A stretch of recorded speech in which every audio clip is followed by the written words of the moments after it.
Hi, and welcome back to History Bites. In this video, we'll be looking at the Mechanics Institutes of the 19th century. Contrary to what the name might suggest, Mechanics Institutes were not clubs full of men in greasy overalls who try to overcharge you for an oil change. They were in fact places where the original mechanics, the people who made the Industrial Revolution work, came fresh from a long day's toil in the factories, mills, fields, workshops and forges of industrial Britain to seek knowledge and to broaden their intellectual and cultural horizons. Technology had moved so fast at the end of the 18th century and the beginning of the 19th that a whole new body of knowledge was needed to function in the workforce and within society. It was for this reason that the first Mechanics Institute was founded in Glasgow, Scotland in the early 1820s. Within a few years, the concept had spread across the world from California to Calcutta. So, what were they? Well, they started out as lending libraries and part-time technical schools.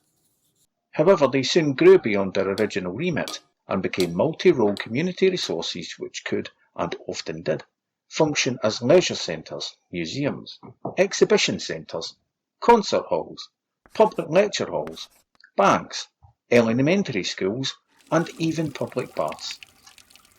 They pioneered affordable mortgage lending for working people and also invented the first package holiday scheme. They invented the hole-in-the-wall bank deposit system and the first modern publicly accessible museum network. The Great Exhibition of London in 1851 got its inspiration, not to mention most of its ideas, from exhibitions that Mechanics Institutes had been putting on for years. The Liverpool Mechanics Institute once ended up turning an entire wing of its shiny new building into a full-scale mock-up of a Native American settlement just for one such exhibition. Institutes ended up spreading all over the UK and then all over the world for the simple reason that they were generally a splendidly brilliant idea. It's a bit like going to your local library today to borrow a book, before you then proceed to catch a concert, admire walls bedecked in fine art, dance an energetic tango, and then have your mortgage arranged by the librarian on the way out. So how come the world is so unaware of Mechanics Institutes? Well, it's one of the ironies of history that a movement founded in the name of progress ended up being overtaken by it.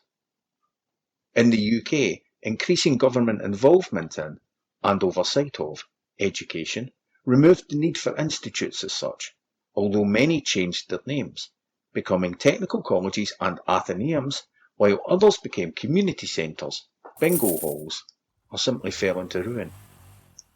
By the 1870s, they had generally become a thing of the past. That was the story in Britain at least. However, the picture overseas was better, where some institutes thrive even today and retain much of their original purpose.